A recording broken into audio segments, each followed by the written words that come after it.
கிளாம்பாக்கம் பேருந்து நிலையத்தில் இருந்து பிரச்சினைக்கு விரைந்து தீர்வு காண வேண்டும் என்று புதிய தமிழகம் தலைவர் டாக்டர் கிருஷ்ணசாமி தனது செய்தி அறிக்கையில் பதிவு செய்திருக்கிறார்.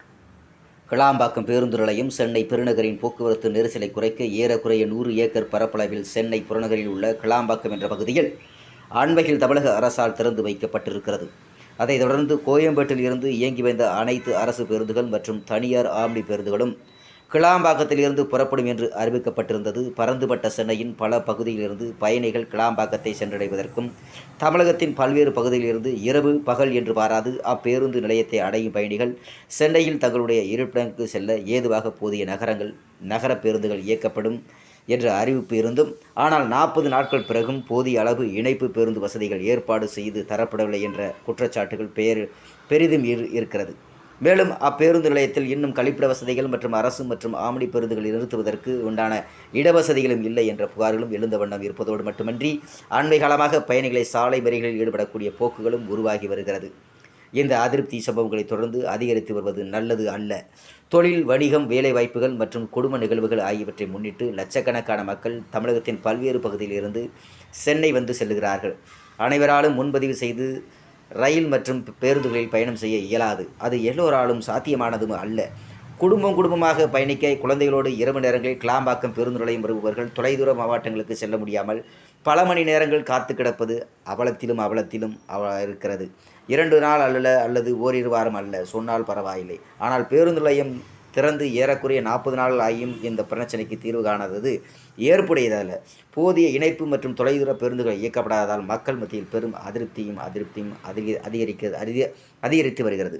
முன்பாக கிளாம்பாக்கம் பேருந்து நிலைய பிரச்சினைக்கு தமிழக அரசு விரைந்து தீர்வு காண வலியுறுத்துகிறேன் என்று புதிய தமிழகம் தலைவர் டாக்டர் கிருஷ்ணசாமி அவர்கள் தனது செய்தி அறிக்கையில் பதிவு செய்திருக்கிறார். ஆகையால் டாக்டர் கிருஷ்ணசாமி அவர்கள் வேண்டுகோளின் கிணங்க மக்களினுடைய கவனத்தை ஈர்த்து மக்களுக்கு நல்லது செய்ய வேண்டும் இந்த தமிழக அரசு கிளாம்பாக்கம் பேருந்து நிலையத்தில் பல்வேறு பகுதிகள், அதாவது சென்னையில் இருக்கக்கூடிய பல்வேறு பகுதிகள் ஆவடி, மணலி, பூந்தமல்லி போன்ற பகுதியிலும் அதேபோல் குன்றத்தூர் பகுதியில் இருக்கக்கூடியவர்கள், சென்னையினுடைய மையப்பகுதியில் இருக்கும் சென்னையினுடைய ஆந்திர பகுதியும் அதேபோல் இந்த பகுதியில் இருக்கக்கூடிய ஸ்ரீபெரும்புதூர் இருக்கக்கூடிய பகுதிகள் எல்லாம் இங்கிருந்து வரக்கூடிய பயணிகள் கிளாம்பாக்கத்திற்கு வருவதற்கு கிட்டத்தட்ட 3 மணி நேரம் 4 மணி நேரம் ஆகிறது. ஆகையால் இந்த மக்களுடைய குறிப்பாக தென் மாவட்டத்திலிருந்து பயணிக்கக்கூடிய தென் மாவட்டத்திலிருந்து புலம்பெயர்ந்து சென்னையினுடைய பல நகர பகுதிகளில் குடியேறி அங்கு இருக்கக்கூடிய வணிகம், வர்த்தகம், தொழில் ரீதியாக அங்கே குடிபெயர்ந்து அங்கு வேலைக்கு பணிபுரிகிறார்கள். அவர்கள் சொந்த ஊருக்கு நல்லது கெட்டது, விழாக்கால குடும்ப நிகழ்வுகள் போன்றதற்கு போக்குவரத்துக்கு செலவுகளும் அதிகமாக இருக்கிறது. ஆகையினால் இப்போ சென்னையிலிருந்து அவர்கள் சென்றடைய தென் மாவட்டத்திற்கு டிக்கெட் கட்டணம் குறையவில்லை. ஆனால் கோயம்பேட்டில் இருக்கக்கூடிய டிக்கெட் கட்டணம் தான் அதற்கு டிக்கெட் கட்டணம் வசூலிக்கிறார்கள். இதற்கு 40 50 கிலோமீட்டருக்கு தள்ளி சென்று விட்டது கிளாம்பாக்கத்திற்கு. ஆனால் டிக்கெட் குறையவில்லை. குறிப்பாக ஒன்று சொல்லணும் என்றால் தேனிக்கு 525 ரூபா ஒரு டிக்கெட் கட்டணம். 525 ரூபா 550 ரூபா வாங்குகிறார்கள். விரைவு போக்குவரத்து 450 ரூபா, சாதாரணமாக 450 ரூபா வாங்குகிறார்கள் கோயம்பேட்டிலிருந்து தேனிக்கு.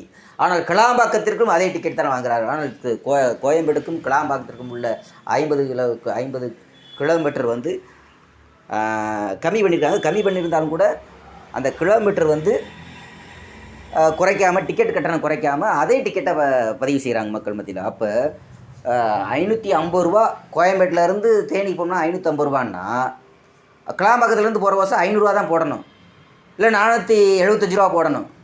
ஆனால் இங்கேருந்து இப்போ கோயம்பேட்டிலேருந்து இப்போ கிளாம்பாக்கத்துக்கு போனோம்னா அங்கே ஒரு 50 ரூபா டிக்கெட் ஆகுது. நீங்கள் நகர பேருந்தில் எடுத்து பார்த்தீங்கன்னா ஒயிட் போர்டு வந்து கம்மியான பஸ் விடுறாங்க. அதே மாதிரி வந்து அது ஒயிட் போர்டை தவிர்த்து அதிகமாக அந்த பஸ்ஸு தான் கொஞ்சம் அதிகமாக விடுறாங்க. அந்த பஸ்ஸில் பார்த்தீங்கன்னா டிக்கெட் வந்து 32 ரூபா ஒரு டிக்கெட் வந்து கோயம்பேட்டிலேருந்து கிளாம்பாக்கத்துக்கு 32 ரூபா. அப்போ இவங்க இருக்கிற இடத்துலேருந்து கோயம்பேடுக்கு வரதுக்கும் கோயம்பேட்டிலேருந்து அங்கே போகிறதுக்கும் 50 ரூபா செலவாகுது. அப்போ 50 ரூபான்றது 550 ரூபான்றது 600 ரூபா டிக்கெட்டாக வந்து மக்கள் மத்தியில் அதிகமாக வந்து விலையை வந்து வாங்குகிறாங்க. அதாவது டிக்கெட் கட்டினா இது வந்து ஏற்கனவே மக்கள் சிரமப்படுகிறார்கள். அந்த மக்களுடைய சிரமத்தை வந்து தமிழக அரசு கவனமாக ஈர்ப்பு கொண்டு வந்து மக்களுடைய டிக்கெட்டையும் குறைக்கணும். அதே மாதிரி கோயம்பேட்டிலேருந்து கிளாம்பாக்கத்துக்கு எத்தனை கிலோமீட்டர்னு பார்க்கணும். அந்த கிலோமீட்டருடைய டிக்கெட்டை ஒவ்வொரு பஸ்ஸுடைய டிக்கெட் கட்டணம் குறைக்க வேணாமா? அதெல்லாம் குறைக்காம மென்மேலும் கால சூழ்நிலைகள், அதாவது 3 மணி நேரம் 2 மணி நேரம் நகரத்தையும் கிளாம்பாக்கத்தையும் இணைக்கக்கூடிய ஒரு ஒரு ஒரு மக்களுக்கு வந்து 3 மணி நேரம் டிஸ்டன்ஸ் அதிகமாக தான் ஆகுது. கோயம்பேட்டிலேருந்து அப்படிலாம் கிடையாது. கோயம்பேட்டிலேருந்து கரெக்டாக போயிடுவாங்க எல்லா பக்கமும். ஆனால் கிளாம்பாக்கத்துக்கு இங்கேருந்து மணலியில் இருந்தோ, ஆவடியில் இருந்தோ, அதே மாதிரி ரெட் ஹில்ஸில் இருந்தோ, அதே மாதிரி ஆந்திரா பார்டர்லேருந்து தென் மாவட்டத்துக்காரங்க அங்கே கிளாம்பாக்கத்துக்கு போகணுனாலே 3 மணி நேரம் 4 மணி நேரம் ஆயிடுது. இப்போ அவங்களுக்கு என்ன சோர்ஸ் வச்சுருக்காங்கன்ற தமிழக அரசு கவனம் பெறுத்து ஆங்காங்கே பஸ்ஸுகளை ஏர்ந்து அந்தந்த மாவட்டத்துக்கு அந்தந்த பகுதியில் இருக்கக்கூடிய பேருந்து நிலையத்திலிருந்தே இயக்கும்படியாக மக்கள் விரும்புகிறார்கள். அதற்குண்டான ஏற்பாட்டை தமிழக அரசு செய்ய வேண்டும் என்று மக்கள் விரும்புகிறார்கள். மக்களுடைய விருப்பத்தை பூர்த்தி செய்ய வேண்டிய கடமை அரசுக்கு இருக்கிறது என்பதை தெரியப்படுத்திக் கொள்கிறோம். நன்றி, வணக்கம்.